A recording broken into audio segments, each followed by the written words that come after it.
বাটা মশলা দিয়ে তরকারি রান্না করলে যে কোনো তরকারির স্বাদ কিন্তু দ্বিগুণ বেড়ে যায়। আর এই জন্য বাটা মশলা দিয়ে খুবই মজাদার কলিজা ভুনার একটা রেসিপি শেয়ার করব। যারা কলিজা ভুনা পছন্দ করেন তারা কিন্তু এইভাবে বাটা মশলা দিয়ে কলিজা ভুনা করে দেখতে পারেন। আর এই জন্য ভিডিওটা শুরু করা যাক। হ্যালো এভরিওয়ান, আসসালামু আলাইকুম, welcome back to my another new video. এখনকার সময়ে ব্লেন্ডার দিয়ে কিন্তু আমরা সব ধরনের মশলা ব্লেন্ডার করি, আর তার জন্য কিন্তু খাবারের স্বাদটাও কমে গিয়েছে। এখানে হাফ কেজি পরিমাণ কলিজা নিয়েছি, আর কলিজাগুলোকে ভালো করে ধুয়ে সেদ্ধ করার জন্য দিয়ে দিলাম। কলিজাগুলোকে সেদ্ধ বসিয়ে চলে আসলাম বাটা মশলাগুলো দেখানোর জন্য। এখানে আমি 5টা শুকনো মরিচকে পাটায় বেটে নিয়েছি, আরও সাথে নিয়েছি আদা বাটা, রসুন বাটা, দেন জিরার সাথে কয়েকটা গোলমরিচ আর অর্ধেক জায়ফল বেটে নিয়েছিলাম। আর মশলাগুলোর পরিমাণ আমি রান্নার সময় দেখিয়ে দিব।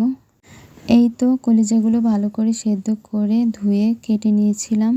কলিজা কাটার সময় দেখবেন কলিজার উপরে একটা আবরণের মতো থাকে, ওইটা ফেলে দিয়েছিলাম। আর এখানে বাকি সব ইনগ্রিডিয়েন্টসগুলো দেখিয়ে দিলাম। এখানে নিয়েছিলাম 1 কাপ পরিমাণ পেঁয়াজ কুচি, 2 চামচ পরিমাণ রসুন কুচি আর গোটা মশলা। আর এখানে একটা চুলার উপরে কড়াই বসিয়ে দিয়েছি। কড়াইয়ের ভিতরে পরিমাণ মতো তেল দিয়ে সবগুলো গোটা মশলা দিয়ে দিলাম। পেঁয়াজ কুচিগুলো দিয়ে দিলাম। পেঁয়াজ কুচিগুলো দেওয়ার পরে সবগুলো মশলাকে খুব ভালোভাবে ব্রাউন কালার করে ভেজে নিতে হবে।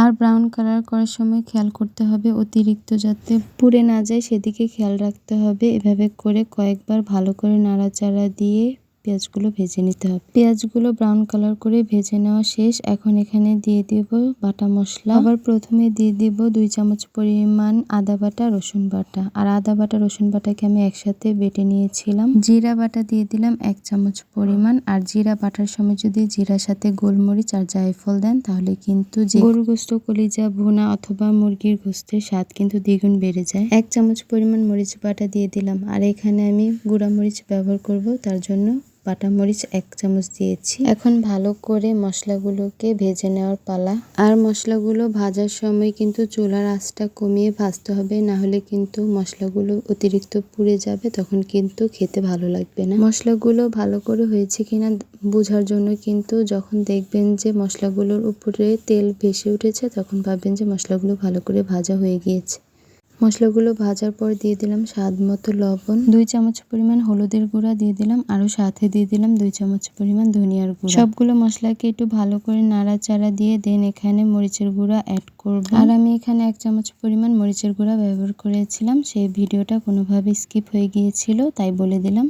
সবগুলো মশলাকে খুব ভালোভাবে নাড়াচাড়া দিয়ে ভেজে নেওয়ার পরে এখানে দিয়ে দেব অল্প পরিমাণে পানি। অল্প বলতে এখানে পুরোপুরি 1 কাপ পরিমাণ পানি ব্যবহার করিনি, এখানে হাফ কাপ পরিমাণ পানি দিয়ে সবগুলো মশলাকে খুব ভালোভাবে নাড়াচাড়া দিয়ে 2 মিনিটের মতো কষিয়ে নিতে হবে। মশলাগুলো কষানোর পর পুরোপুরি পানি শুকিয়ে গেছে। এখন দিয়ে দেব কলিজা। আর এই কলিজাগুলোকে আমি কিভাবে কেটেছি সেটা ভালো করে খেয়াল করলে বুঝতে পারবেন। আমি কিন্তু মোটামুটি বড় করেই কলিজাগুলো কেটেছি, আপনারা যদি ছোট করে কাটতে চান তাও কাটতে পারবেন। ভিডিওটা অতিরিক্ত বড় বলে যে মাঝখান দিয়ে কেটে কেটে দেখবেন সেটা না করে পুরো ভিডিওটা দেখলেই কিন্তু খুব ভালোভাবে বুঝতে পারবেন। আর যারা রান্না পারেন তাদের জন্য তো আর কিছু বলার নেই, যারা রান্নায় নতুন তারাই কিন্তু দেখে ভালো করে রান্না করে ফেলতে পারেন। এভাবে করে 5 মিনিটের মতো নাড়াচাড়া দিয়ে ভালো করে ভেজে নিতে হবে। কে কে আছেন রান্নার রেসিপি এত কষ্ট করে করার পর যখন এডিট করতে যান তখন যদি দেখেন বারবার ভিডিও করার সময় অ্যাড আসে, তখন কেমন লাগে বলেন তো? আর এর ভিতরে কিন্তু সবগুলো কলিজা খুব ভালোভাবে ভাজা হয়ে গিয়েছে। এখন এখানে পানি দিয়ে দিব। আর আমি কলিজা ভুনা করার জন্য চুলায় কিন্তু গরম পানি দিয়ে ফুটিয়ে নিয়েছিলাম। আর এখন আমি 2 কাপ পরিমাণ পানি দিয়ে দিব। আর চেষ্টা করবেন যে কোনো খাবার মজা করার জন্য কিন্তু গরম পানিটা ব্যবহার করার জন্য। আর গরম পানি ব্যবহার করলে কিন্তু ঝোলটা খুব ঘন হয় আর খেতেও খুব মজা হয়। আর পানি দেওয়ার পরে কিন্তু সবকিছু ভালো করে নাড়াচাড়া দিয়ে দেন একটা ঢাকনা দিয়ে ঢেকে রেখে দিতে হবে। ঝোলটা অল্প একটু পরিমাণে কমে আসলে আমি ঢাকনাটা উঠিয়ে এখানে আরও বাকি মশলাগুলো অ্যাড করব। ঢাকনাটা উঠিয়ে সবকিছু কিন্তু চেক করে নেবেন সবকিছুর পরিমাণ ঠিক আছে কিনা। আমি একটু ঝোল চেক করে দেখলাম যে এখানে লবণ লাগবে, তাই আর একটু লবণ দিয়ে দিলাম। দেন আরও এখানে অ্যাড করে দিব 1 চামচ পরিমাণ মরিচের গুঁড়া আর 1 চামচ পরিমাণ ধনিয়ার গুঁড়া। রান্নার মাঝখানে 1 চামচ পরিমাণ মরিচের গুঁড়া আর 1 চামচ পরিমাণ ধনিয়ার গুঁড়াটা দেওয়ার কারণে কিন্তু কলিজা ভুনা টেস্টটা বেড়ে যাবে। আরও 1 চামচ পরিমাণ বাটা জিরা বাটা দিয়ে দিলাম।